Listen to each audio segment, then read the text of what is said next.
Good morning, Your Honor, and may it please the Court. Deborah Gonzalez from the Federal Public Defender's Office on behalf of Appellant Israel Cabrera Ramirez. I plan to reserve 2 minutes for rebuttal, and I'll keep an eye on my clock.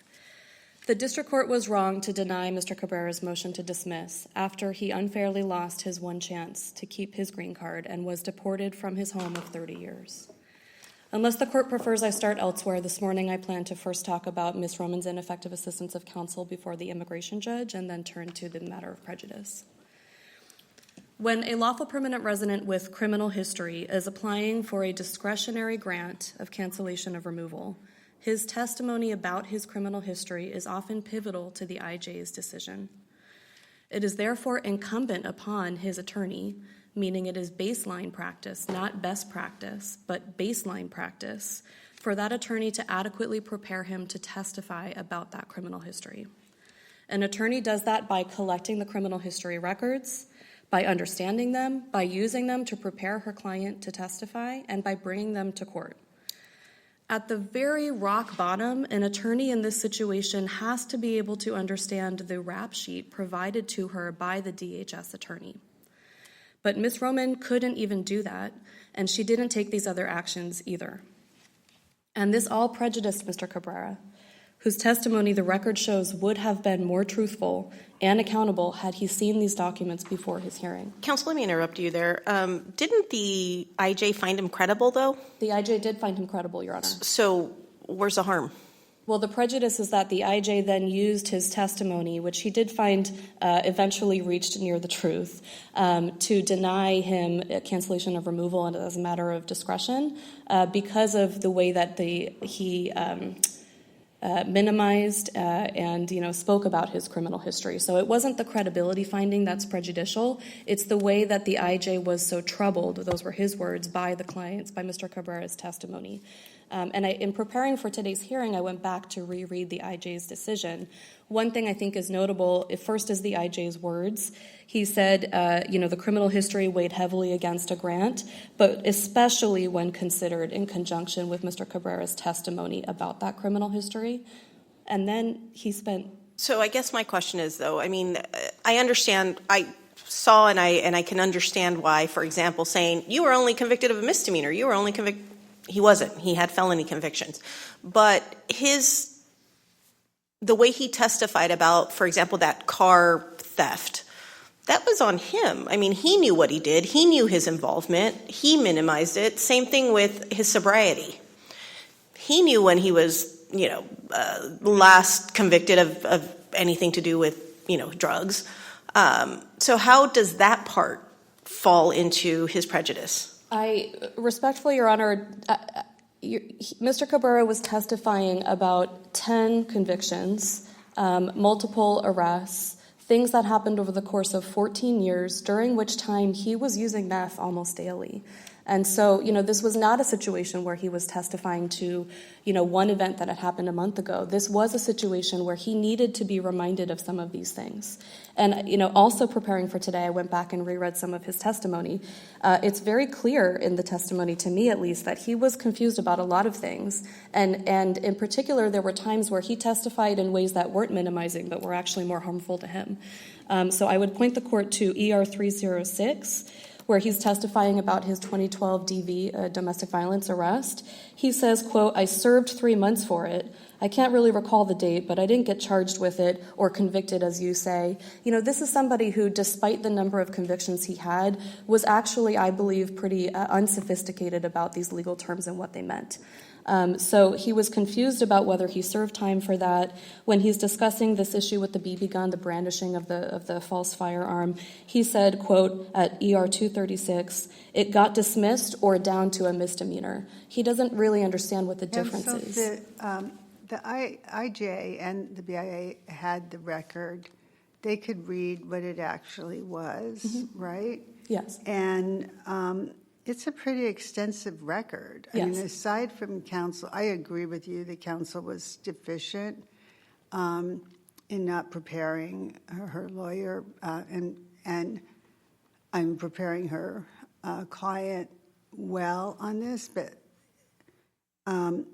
he had like a history, an extensive drug history, and then corporal injury on a spouse, and receiving stolen property convictions. And I'm just wondering that, given such a heavy record that is not in dispute, right? No, it's not, Your Honor. Why the IJ, regardless of the council's deficient performance, wouldn't have still exercised their discretion the same way? Well, as the court knows, Mr. Cabrera, to win this motion, only needs to show that it was plausible that the judge may have granted. And as the court probably also knows, I'm sure, this is a balancing of the equities. So it's up to the IJ's discretion. If the court looks at, what the IJ said about the testimony, and the point that I was trying to get to, Judge Alba, was in addition to saying how troubled he was about the testimony, the IJ then spent 4 single-spaced paragraphs dissecting all of the things that he found problematic with this testimony. So I think on this record, it is plausible that the IJ may have granted his discretion to grant the cancellation of removal application had Mr. Cabrera testified differently. Part of what the BIA has said is in these contexts is that immigration judges need to look at whether in the majority of cases where someone has a criminal history, whether that person has shown rehabilitation. And if Mr. Cabrera had testified differently, he may have well done that. At least it's plausible that he may have. If we assume there was ineffective assistance and that it's plausible that the IJ might rule differently, can you cite me to a Ninth Circuit case that even holds that ineffective assistance qualifies as a denial of opportunity for judicial review under D2? Yes, Your Honor, and I may have to get the cites from my reply brief, which I will do while I'm sitting down. But there are several cases from this court. There is, I believe, Lopez Chavez was an ineffective assistance of counsel case. There is a footnote from, I think it's Gonzalez Villalobos, but I'll have to confirm. And so at least 1 or 2 other cases where this court has talked about ineffective assistance of counsel being able to deprive someone of the due process that they're afforded in immigration removal proceedings. But I will look for that while I'm sitting down, Your Honor. I just wanted to say also, I wrote in the motion why it's difficult to find comparable cases in this type of case, because this court does not have jurisdiction to review the denial or the grant of a discretionary, decision on a cancellation of removal application. But I did find some BIA decisions from 2005 and 2007 while I was preparing for this hearing, where clients with, extensive criminal history and drug use, the BIA affirmed the IJ's grant of cancellation of removal. That's in re Michael Webster, 2005 Westlaw 1104532. So I may ask you to submit or even give to the clerk a note with the subsequent cases that are not in your brief, but I think it's very important that you reserve your time now and then come back prepared to answer Judge Brown's question. Will do. Thank you, Your Honors. Okay. Thank you.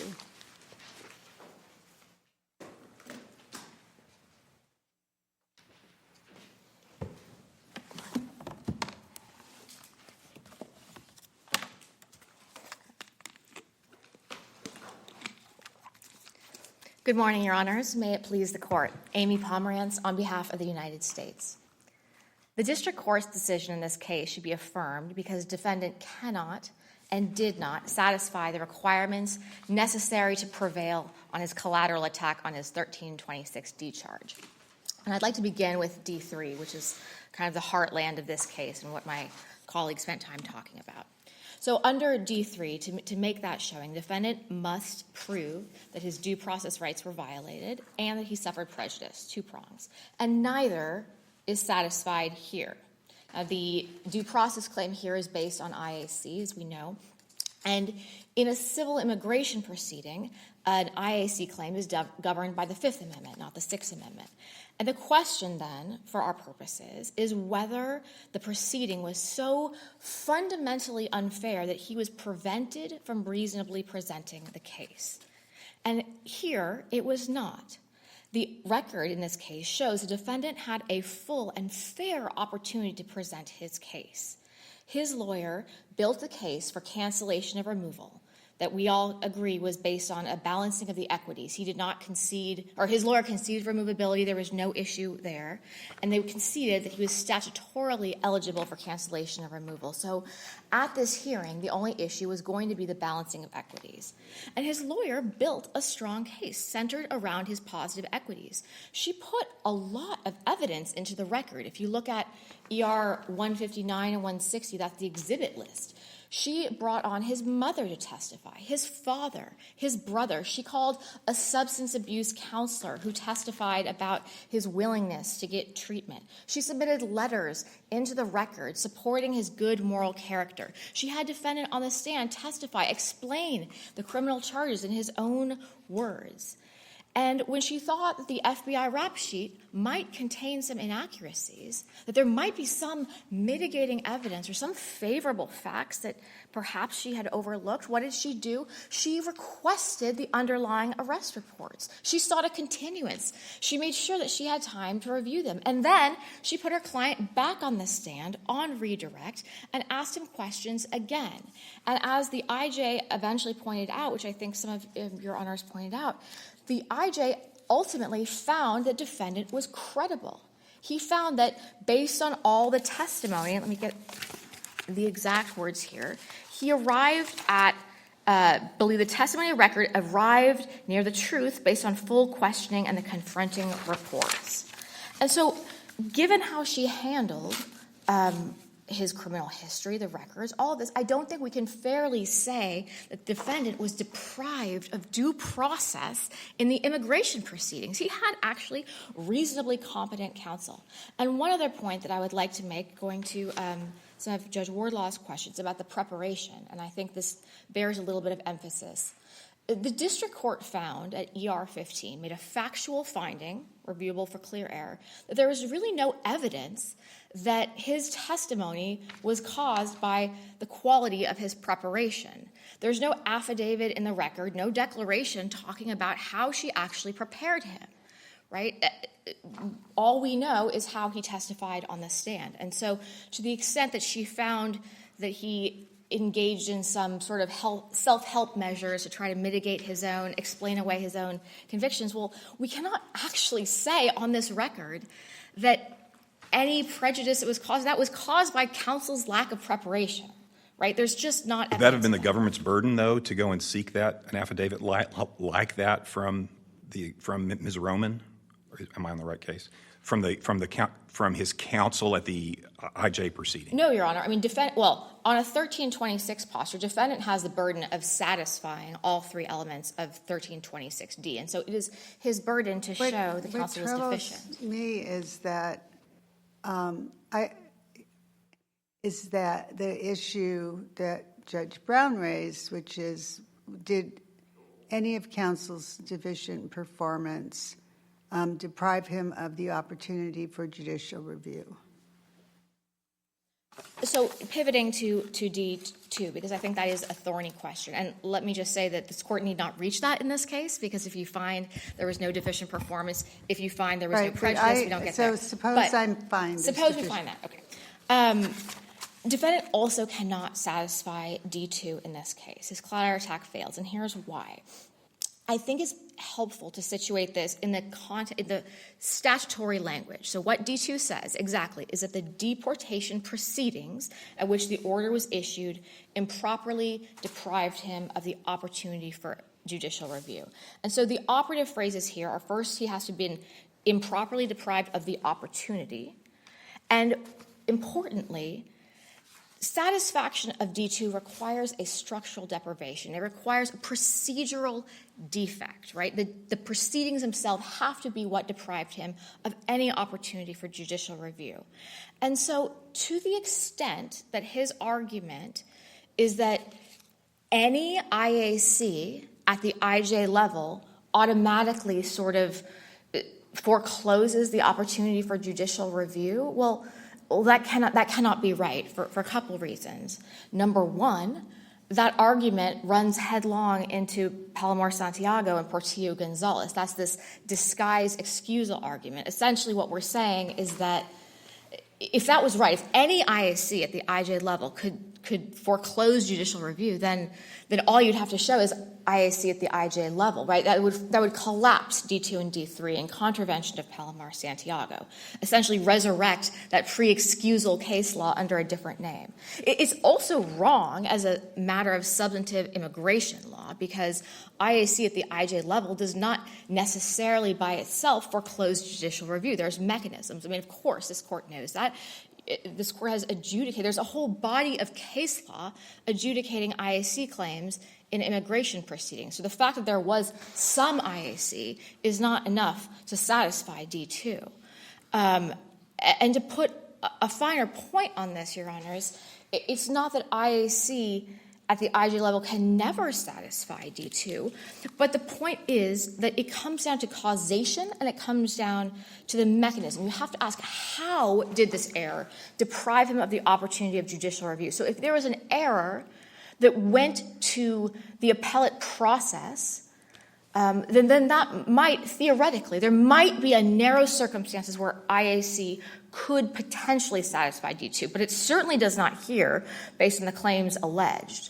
And I would push back a little bit on Lopez-Chavez, which I think my colleague is about to stand up and talk about.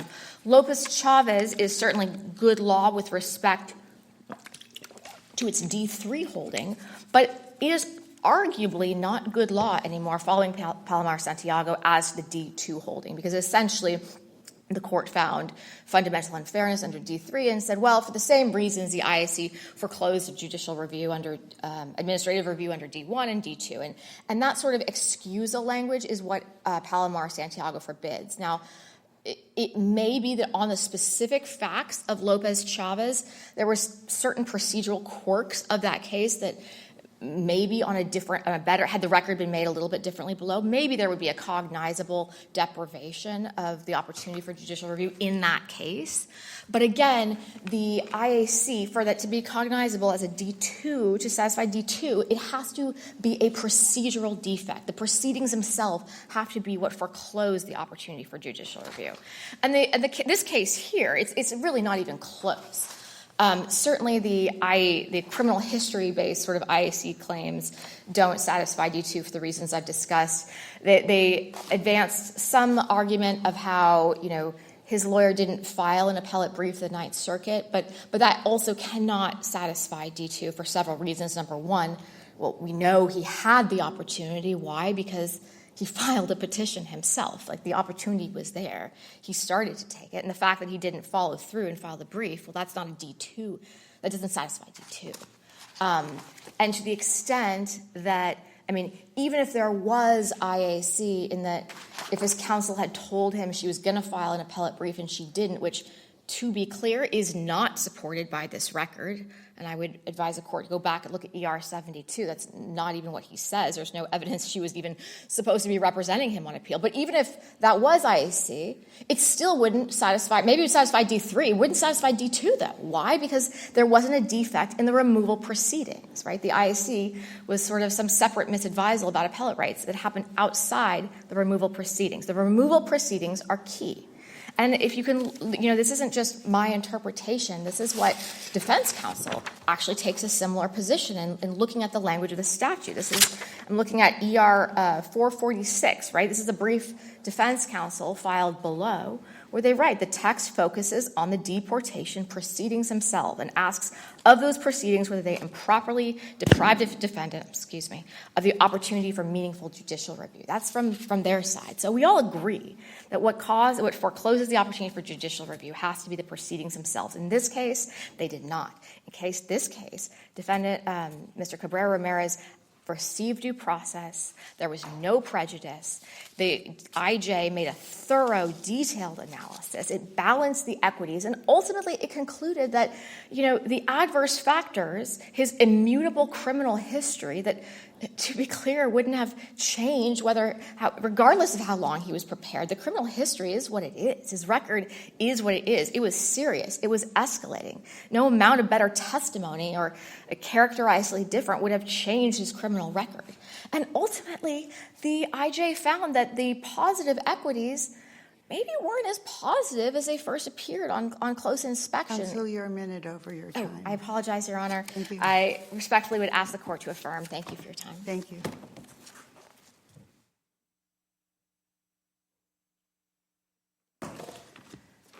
So to Judge Brown's question, I would point you to the opening brief at 28 to 29, where I did cite some of the court's case law holding that ineffective assistance of counsel can deprive someone of their due process rights.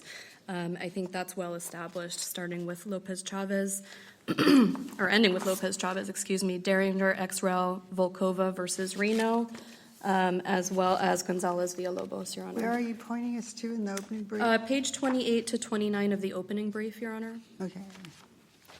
What's your response to the government saying that after Palomar Santiago, Lopez Chavez may not be good case law on D2? I didn't really focus on this issue, Your Honor, because it doesn't matter. I think Mr. Cabrera wins regardless, and so I don't think this is an issue the court needs to reach. I do think Lopez Chavez survives Palomar Santiago. I think that the writing in Lopez Chavez is a little bit unclear whether the court is actually saying it was excused or this is a situation where it actually satisfies. But how in this case did the proceedings prevent him from pursuing judicial review? In three ways, Your Honor. First, Ms. Roman's ineffective assistance at the IJ level essentially shielded the immigration judge's discretionary decision by making it appear to be justified because she was ineffective. That led to Mr. Cabrera's poor testimony, and that led to what appeared to be a justified decision by the IJ. That also itself, by the way, was not even reviewable by this court because the court doesn't have jurisdiction to review the discretionary denial of a cancellation of removal application. The second way is that before the BIA, assuming that she should have raised the matter of her own ineffectiveness, assuming it was clear enough on the record, she didn't do that. And because she didn't raise her own ineffectiveness before the BIA, this court would have had no jurisdiction to consider that question. And the third way was before this court, when the record does support, Your Honor, that she was still representing him. I would point the court to ER 65, which is trial counsel below's declaration that he reviewed the entire file of Ms. Roman, that her representation file, and didn't find any indication that she told him she was withdrawing from representation. Mr. Cabrera's declaration at ER 72, and his statement when he was put into expedited removal proceedings at ER 93. Those are all evidence that she was still representing him, and she failed to either let him know she wasn't, to allow him to file something on his own behalf, or file something for him. Counsel, I know you are way over your time, but I do want to ask you one quick question. Let me know where I can find in the record that Ms. Roman failed to prepare Mr. Cabrera Ramirez. Yes. So she admitted that she didn't at ER 278 to 280 and ER 353. Those are both discussions. The first one where she said that she wasn't able to get a copy of the rap sheet, even though she had earlier been provided with it. But she needed more time because she needed a second copy so she could review things with her client. That was after her client had already testified on direct and cross and began his redirect. In ER 353, she said in closing, well, he wasn't lying. It's just that the stuff was very old and I didn't have anything to review with him before he testified. Her actions from ER 299 to 306, where at the final hearing she is appears to be unknowledgeable about these police reports, doesn't know what submission the TA is talking about, doesn't know if it has a table of contents, and then she's sort of reading right from it as if she's never read it in ways that impeach her own client. Mr. Cabrera's confusion about his own criminal history at ER 306, 236, 249, and 258, and the fact of his changing testimony, as the IJ found. When he was confronted with these documents, his testimony was different. Can I ask one more? Oh, yes, go Okay. ahead. As long as you guys have questions, Okay, great. I think I'm a little confused. I think you said that the deprivation of judicial review issue doesn't matter here, but doesn't your client have to satisfy D1, Yes. D2, and D3? Yes, Your Honor. I'm sorry if I was unclear. What I am intending to communicate is that whether Lopez Chavez has been overruled doesn't affect the outcome here, because Mr. Cabrera satisfies D2 in those three ways. And so whether or not Lopez Chavez, if we can just say, this satisfies D2 because Lopez Chavez, or this satisfies it. All Palomar said was you have to meet all three requirements. Correct. Right? Yes. That's all it said. That's because all it somehow said.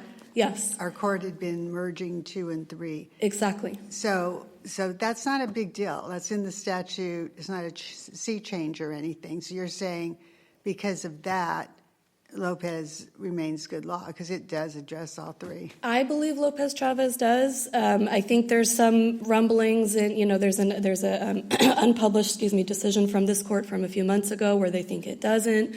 That frankly doesn't matter, because whether or not Lopez Chavez said we excuse it. It's unpublished, so it doesn't have Correct. any legal significance. Correct.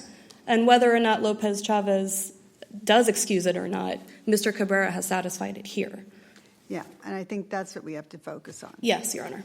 All right, thank you. Thank you, Your Honors. If there's no further questions, I would ask the court to reverse and with instructions to dismiss the information. Thank you. Okay, U.S. versus Ramirez is submitted.